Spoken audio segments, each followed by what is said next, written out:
The story of the foundation of the great Mughal Empire begins with the arrival of Zahir ad-Din Muhammad Babur, a young Central Asian prince descended from two of history's greatest conquerors. On his father's side, Babur traced his lineage to Timur, the famed conqueror of Central Asia, while through his mother, he carried the bloodline of Genghis Khan. This dual heritage gave Babur a deep sense of ambition and a belief that he was destined to rule lands far beyond his birthplace. Born in 1483 in the Fergana Valley, present-day Uzbekistan, Babur grew up in a world of shifting alliances, tribal conflicts, and constant warfare. From his teenage years, he dreamed of reclaiming the glory of his ancestors by establishing the vast empire of his own. Babur's early life was full of struggle. At just 12 years old, he became the ruler of the small kingdom of Fergana. His youth and inexperience made it difficult to maintain control, as rival warlords and relatives sought to overthrow him. Yet, despite repeated defeats and betrayals, Babur demonstrated resilience and determination. He lost Samarkand, the prized city of his forefathers, multiple times but never abandoned his vision. Instead of giving up, he turned his eyes toward new horizons. Over time, his ambition shifted southward, toward the fertile and wealthy lands of Hindustan, known today as India. India at the beginning of the 16th century was a region of immense riches but political fragmentation. The Delhi Sultanate, which had once been powerful, was in decline. Local rulers and warlords competed for power, and the central authority had weakened significantly. This created an opportunity for a strong leader with military skill and vision to step in and seize control. Babur recognized this moment in history and decided to take the risk of venturing into India, a land that promised both challenges and enormous rewards. In 1526, Babur marched with his army across the rugged passes of the Hindu Kush Mountains and entered the northern plains of India. His forces were not vast. Historians estimate that he brought with him around 12,000 soldiers, but they were disciplined, loyal, and equipped with a powerful new weapon that would change the course of battle: gunpowder artillery. Babur had learned from his experiences in Central Asia the importance of combining traditional cavalry tactics with firearms, something that was still relatively new in the Indian subcontinent. The decisive moment came at the First Battle of Panipat. Fought on April 21, 1526, Babur's forces faced the much larger army of Ibrahim Lodi, last ruler of the Delhi Sultanate. Lodi's army is believed to have numbered over 100,000 men, including war elephants, a fearsome weapon of Indian warfare. Yet despite being heavily outnumbered, Babur's strategic brilliance and use of artillery changed the outcome. He positioned his cannons in defensive lines, protected by carts tied together with rawhide ropes, creating barriers that slowed down the enemy's elephants and cavalry. When the battle began, Babur's artillery thundered across the plains, frightening Lodi's elephants and causing chaos in his ranks. His cavalry, trained in the Central Asian style of swift maneuvering, attacked with precision and discipline. The combination of firepower, tactical innovation, and leadership gave Babur a decisive victory. Ibrahim Lodi was killed on the battlefield, and his massive army collapsed in disarray. This victory at Panipat marked not only the end of the Delhi Sultanate, but also the beginning of a new era in South Asian history. For Babur, it was the fulfillment of his lifelong dream to establish a powerful empire. He entered Delhi and Agra as a conqueror, but he also came as a ruler determined to create something lasting. Unlike previous invaders, Babur did not simply plunder the land and retreat to Central Asia. He chose to stay, to build, and to govern. This decision set the Mughal dynasty apart from earlier conquerors and laid the foundation for nearly 3 centuries of Mughal rule. What also distinguished Babur was his character. He was not merely a soldier, but also a poet, a diarist, and a lover of beauty. In his memoirs, known as the Baburnama, he described the lands he conquered, the gardens he built, and the people he encountered. His appreciation for nature, art, and culture gave the Mughal Empire a unique character right from its beginning. Babur introduced the Persian style of garden design into India, creating spaces that reflected order, harmony, and elegance. These gardens symbolized not just personal taste, but the vision of a dynasty that sought to blend Central Asian traditions with the rich soil of India. Though Babur's reign was short, he ruled in India for only 4 years before his death in 1530. His foundation was strong enough for his successors to build upon. He established not only military dominance, but also administrative control over important cities and regions, by forging alliances and maintaining discipline among his nobles. He ensured that his young son Humayun could inherit a functioning kingdom. This was the cornerstone upon which the future greatness of the Mughal Empire would be built. The true golden age of the Mughal Empire began during the reign of Jalaluddin Muhammad Akbar, better known as Akbar the Great. Born in 1542, Akbar ascended the throne at the tender age of 13 after the untimely death of his father Humayun. At that time, the Mughal Empire was fragile and vulnerable. Humayun had struggled with maintaining stability. Many of the empire's territories were slipping away to local rulers and Afghan chiefs. Yet within a few decades, Akbar transformed this fragile inheritance into one of the most powerful and enduring empires in South Asian history. His reign, which lasted from 1556 to 1605, is remembered for military conquests, political consolidation, cultural flourishing, and above all, a spirit of inclusivity that set him apart from most rulers of his time. Akbar's rise to power began in the shadow of danger. At the time of his coronation, the empire was threatened by powerful rivals such as Hemu, the Hindu general who declared himself ruler of Delhi. In 1556, the young Akbar, under the guidance of his regent Bairam Khan, faced Hemu at the Second Battle of Panipat.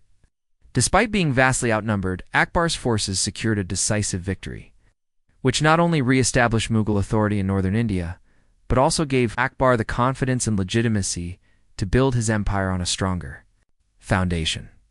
This battle was a turning point, as it allowed him to consolidate control over Delhi and Agra, 2 cities that would become vital centers of Mughal power. Once he secured his throne, Akbar embarked on a remarkable series of military campaigns that expanded the Mughal Empire across much of the Indian subcontinent. He subdued Afghan rebels, defeated Rajput rulers, and extended Mughal authority over Gujarat, Bengal, Kashmir, and eventually parts of the Deccan Plateau. What distinguished Akbar's conquests was not just his military brilliance, but his pragmatic approach to governance. Unlike conquerors who relied solely on force, Akbar combined warfare with diplomacy. Many Rajput rulers, for example, were not only defeated but later welcomed into the Mughal administration through marriage alliances and offers of high positions in the imperial court. By integrating local elites into his power structure, Akbar ensured long-lasting loyalty and stability. Akbar's vision of governance went beyond military strength. He understood that the diverse population of India, made up of Hindus, Muslims, Jains, Christians, and others, required a tolerant and inclusive policy. He abolished the jizya tax on non-Muslims, which had long been a source of resentment, and promoted a policy of sulukul or peace with all. This principle of universal tolerance became the hallmark of his reign. In his court at Fatehpur Sikri, he encouraged open debates among scholars of different religions, inviting Hindu pundits, Muslim ulema, Jesuit priests from Europe, and Jain monks to discuss philosophy, ethics, and theology. Though Akbar himself remained a Muslim, his curiosity and openness to ideas helped foster an environment of intellectual and cultural exchange unparalleled in his era. The administrative reforms of Akbar also played a crucial role in shaping the golden age of the Mughal Empire. He reorganized the empire into provinces, each governed by officials who were appointed based on merit rather than hereditary privilege. His revenue system, designed with the help of his finance minister, Raja Todar Mal, standardized land assessment and taxation, ensuring fairness and efficiency. This system, known as the Zabd, not only provided a steady flow of revenue to the state, but also reduced the burden of arbitrary taxes on peasants. By balancing the interests of both the ruling elite and common people, Akbar laid the foundation for a stable and prosperous empire. Akbar's court became a center of art, culture, and architecture. Under his patronage, Mughal painting flourished, blending Persian techniques with Indian themes to create a distinctive style. The Royal Atelier produced illuminated manuscripts, portraits, and narrative scenes that remain masterpieces of world art. His architectural achievements were equally impressive. He commissioned the construction of Fatehpur Sikri, a grand city near Agra that served as his capital for several years. This city was a marvel of planning and design, featuring majestic palaces, courtyards, and mosques that reflected a fusion of Persian, Islamic, and Indian architectural elements. Although eventually abandoned due to water shortages, Fatehpur Sikri stands today as a testament to Akbar's vision of grandeur and harmony. The social and cultural landscape of India also benefited greatly from Akbar's policies. By promoting interfaith dialogue and removing discriminatory practices, he fostered a sense of unity among his subjects. Trade and agriculture thrived under his rule, leading to economic prosperity. The Mughal Empire became a hub for artisans, poets, and scholars from across Asia. Akbar himself, though illiterate, was deeply interested in knowledge and surrounded himself with thinkers and artists who contributed to the empire's cultural richness. One of Akbar's most remarkable qualities was his ability to adapt and innovate. He did not blindly follow tradition, but instead sought solutions that matched the realities of his diverse empire. His reforms, tolerance, and openness created a legacy that endured far beyond his lifetime. The combination of strong administration, flourishing culture, religious tolerance, and political stability made his reign one of the most celebrated periods in Indian history. One of the most distinctive features of the Mughal Empire was its extraordinary cultural flourishing, which reached its peak between the 16th and 17th centuries. The Mughals were not only conquerors and administrators, but also great patrons of art, architecture, literature, and learning.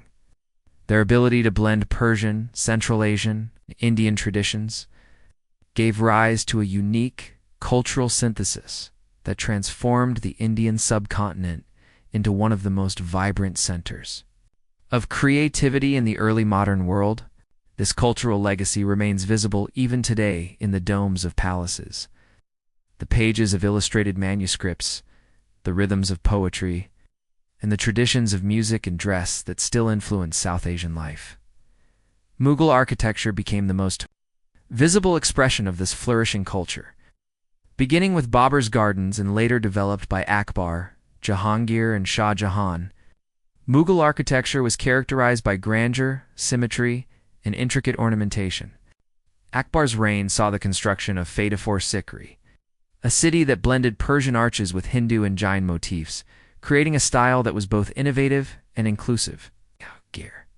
Though less focused on monumental architecture, contributed to the refinement of gardens and smaller structures, emphasizing harmony with nature. It was under Shah Jahan, however, that Mughal architecture achieved its greatest glory. His most famous creation, the Taj Mahal, built in memory of his beloved wife Mumtaz Mahal, became a symbol of eternal love and architectural perfection. Its white marble surfaces, adorned with delicate floral carvings and inlaid gemstones, reflected the highest achievements of craftsmanship. Alongside the Taj Mahal, Shah Jahan also expanded the Red Fort in Delhi and the Jama Masjid, both standing as testaments to Mughal sophistication in design and urban planning. Painting and the fine arts also flourished under Mughal patronage. The Mughal school of painting emerged as a unique blend of Persian miniature techniques and Indian naturalism. Akbar established royal ateliers where artists produced illustrated manuscripts such as the Akbarnama, a chronicle of his reign, and the Hamzanama, an epic tale illustrated with hundreds of vibrant scenes. These works did more than simply depict stories. They captured the richness of everyday life, courtly ceremonies, battles, hunting scenes, and portraits of rulers and nobles. Jahangir, who had a keen eye for detail and a passion for nature, encouraged artists to paint realistic depictions of animals, birds, and plants, thereby advancing the art of natural history illustration in India. Portraiture also became highly developed, with Mughal artists capturing subtle expressions and intricate details that gave life and personality to their subjects. Literature thrived in multiple languages under the Mughals. Persian remained the court language and produced some of the most refined poetry, prose, and chronicles of the period. Historians such as Abul Fazl composed monumental works like the Akbari, a detailed account of Akbar's administration, and the Akbarnama, which chronicled his reign in vivid detail. Alongside Persian, regional languages such as Hindi, Urdu, and Bengali began to develop in new directions due to Mughal influence. Urdu in particular grew as a language of poetry, combining Persian vocabulary with the grammar of local Indian tongues, eventually becoming one of the most expressive languages of South Asia. Poets, scholars, and Sufi saints found patronage at Mughal courts, allowing literature to flourish in both elite and popular forms. Music was another area where Mughal patronage led to innovation and synthesis. Akbar's court is famously associated with Tanzin, one of the greatest musicians in Indian history, who enriched classical traditions and introduced new ragas. The blending of Persian and Indian musical traditions created a new cultural form that influenced North Indian classical music for centuries. Court performances, devotional compositions, and festival celebrations kept music at the heart of Mughal cultural life. Instruments such as the sitar and tabla, which later became iconic in Indian music, were refined and popularized during the Mughal period. Textiles, craftsmanship, and decorative arts reached remarkable levels of excellence under Mughal rule. The empire became famous for its luxurious fabric silks, brocades, and fine muslins woven in Bengal, Gujarat, and the Deccan. Mughal carpets, richly embroidered garments, and jewel-encrusted objects became highly sought after both within India. In an international trade, the Mughal love of luxury was not only a display of wealth, but also a reflection of their appreciation for beauty, order, and refinement. The empire's position along major trade routes allowed Mughal artisans to exchange ideas with counterparts from Persia, Central Asia, and even Europe, further enriching their techniques and designs. Gardens were another hallmark of Mughal culture, symbolizing paradise on earth. Inspired by Persian traditions, Mughal rulers constructed elaborate gardens with flowing water, symmetrical layouts, and lush vegetation. Babur, who longed for the landscapes of his homeland, introduced this concept to India, and his successors expanded it into a defining feature of Mughal urban design. Jahangir, in particular, took great delight in Kashmir, where he developed some of the most beautiful gardens that still survive today. These gardens were not only places of leisure, but also expressions of the Mughal vision of harmony between humanity and nature. Beyond the arts, the Mughal cultural flourish also included advances in learning, philosophy, and exchange with the wider world. Jesuit missionaries from Europe visited Akbar's court, bringing with them new knowledge of science, astronomy, and geography. The Mughals, though deeply rooted in Islamic and Persian traditions, showed curiosity toward global knowledge. Libraries were established, manuscripts were translated, and debates were encouraged on topics ranging from theology to ethics. This openness to new ideas helped shape an atmosphere of creativity and exploration that defined Mughal cultural life. The decline of the Mughal Empire began during the reign of Aurangzeb, the last of the great Mughal rulers. His policies and prolonged wars strained the empire's resources and fragmented its unity. Born in 1618, Aurangzeb Alamgir was the third son of Emperor Shah Jahan and inherited not only a vast empire but also the responsibility of maintaining the delicate balance that his predecessors had built. His reign, which lasted nearly 50 years from 1658 to 1707, was one of the longest in Mughal history, yet it marked a turning point where expansion and strict governance began to unravel the foundations of stability and prosperity that earlier rulers had established. Aurangzeb's rise to power was itself marked by violence and conflict. When Shah Jahan fell seriously ill in 1657, a war of succession broke out among his sons. Aurangzeb defeated his elder brother Dara Shikoh, who had been their father's favored heir and who promoted religious tolerance and philosophical openness. After securing victory, Aurangzeb imprisoned his father in Agra fort and executed Dara Shikoh, consolidating his claim to the throne. This act set the tone for his reign, one of determination, discipline, and a strict interpretation of power. yet also one that alienated sections of society who had previously found accommodation under more tolerant emperors. Once on the throne, Aurangzeb expanded the empire to its greatest geographical extent. His armies marched southward into the Deccan Plateau, conquering vast territories including Bijapur and Golconda. The Mughal Empire, under his rule, stretched across nearly the entire Indian subcontinent, from Kashmir in the north to Tamil Nadu in the south, yet this expansion came at a great cost.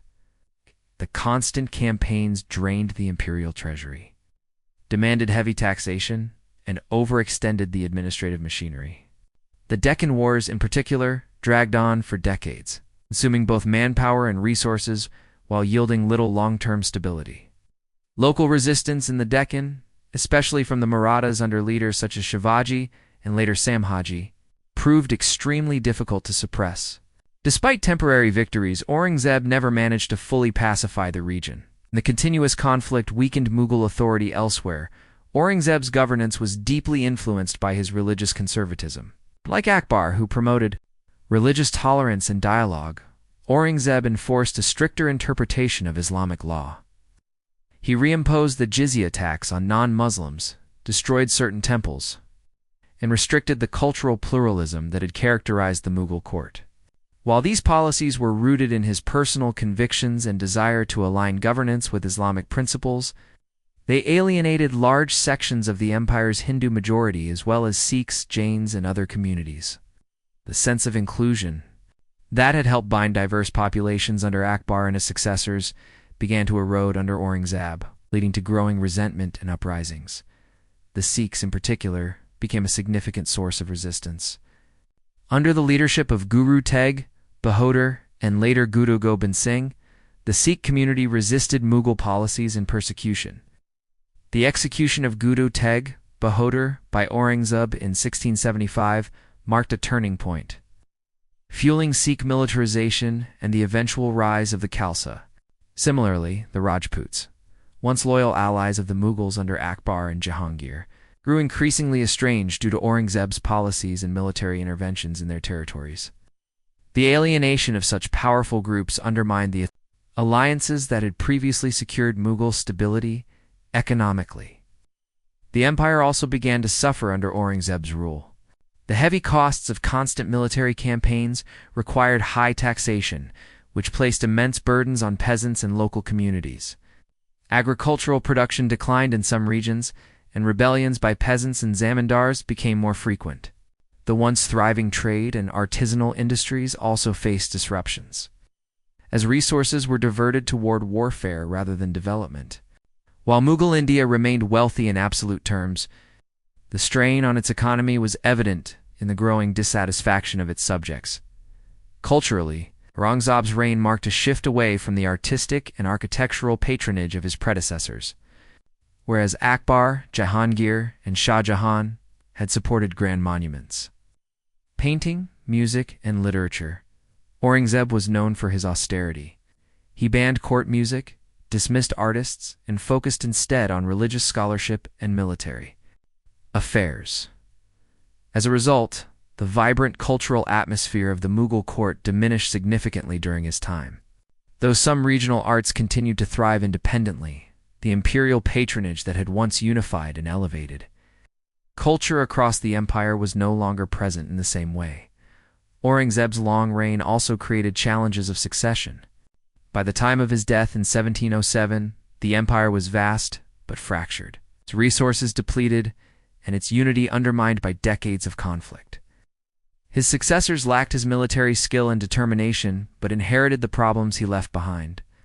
Rebellions grew stronger, regional powers reasserted independence. In European trading companies, particularly the British and the French, began to exploit the weakening central authority. The decline that began under Aurangzeb's watch thus set the stage for the eventual fragmentation of the Mughal Empire in the 18th century. The Mughal Empire, despite its eventual decline and disintegration, left behind a legacy that continues to shape South Asia in profound ways. Stretching across nearly 3 centuries, the dynasty influenced politics, culture, architecture, language, and identity in ways that have outlived the empire itself. From the majestic domes and palaces that still stand across India and Pakistan, to the social systems and cultural practices embedded in daily life, the Mughals created a heritage that is woven into the very fabric of the subcontinent's history. 1.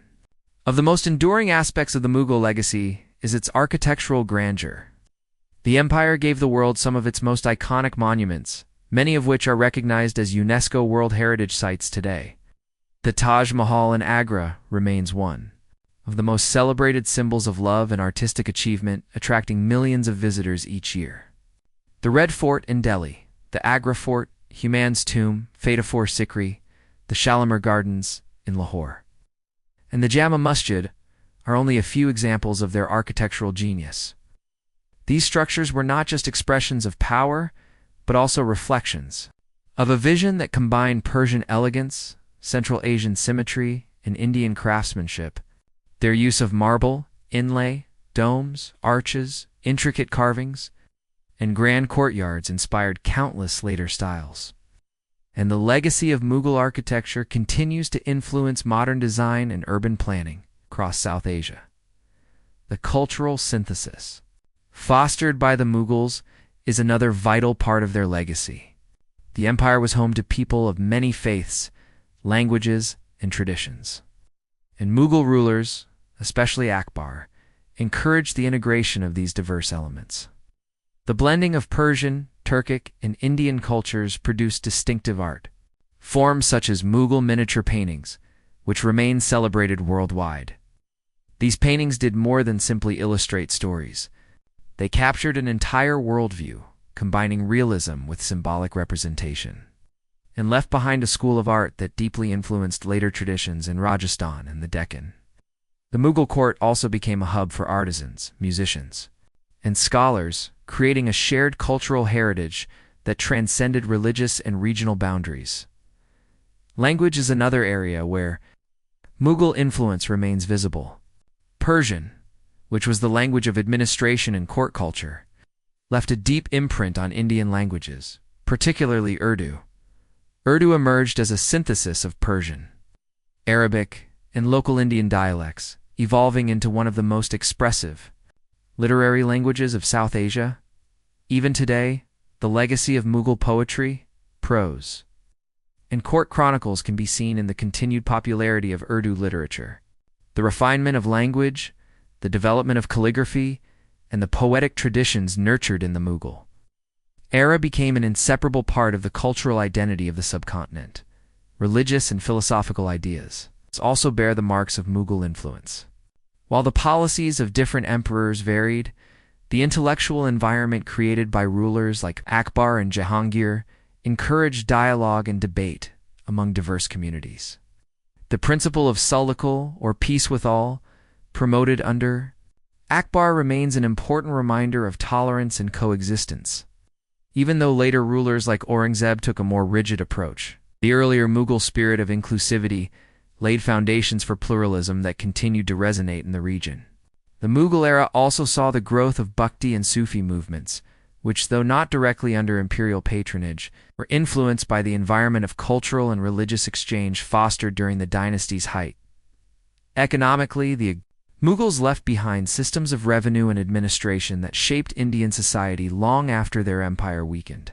Akbar's land revenue system, refined by Raja Todar Mal, set the precedent for organized taxation based on land measurement and productivity. This system was later adapted by regional powers and eventually influenced colonial administration. Under the British, the Mughal emphasis on trade, both domestic and international, also integrated India more deeply into global markets. Ports such as Surat became centers of commerce, attracting merchants from Europe, Central Asia, and the Middle East. Luxury goods such as fine textiles, carpets, and jewelry became highly valued across the world, a legacy that sustained India's reputation as a center of craftsmanship for centuries. Social and cultural customs of the Mughal period still influence South Asian life today. Clothing styles, such as the sherwani, chureta, and jama, trace their origins to Mughal fashion, blending Persian and Indian traditions. Culinary traditions to bear Mughal marks, with dishes like biryani, kebabs, kormas, and rich breads becoming staples of South Asian cuisine. The Mughal fondness for spices, nuts, and dried fruits enriched the culinary heritage of the region and created dishes that remain central to celebrations and daily life.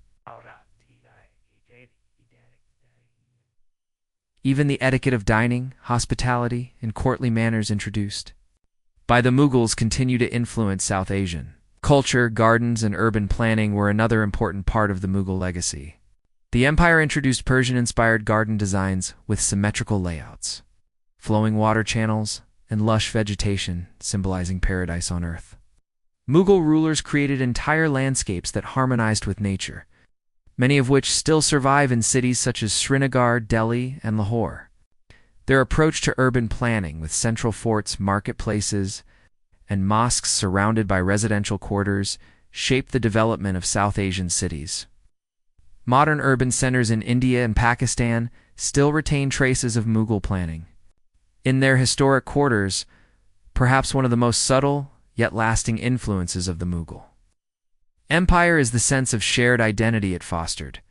Despite divisions of religion, language, and region, the Mughals created a vision of empire that embraced diversity under a single political and cultural framework. While this unity was later fractured by internal conflict and external pressures, the memory of the Mughals as builders of a cosmopolitan and powerful state endures. The grandeur of their court, the sophistication of their culture, and the richness of their contributions have become part of South Asia's collective memory, inspiring historians, artists, and ordinary people alike to this day.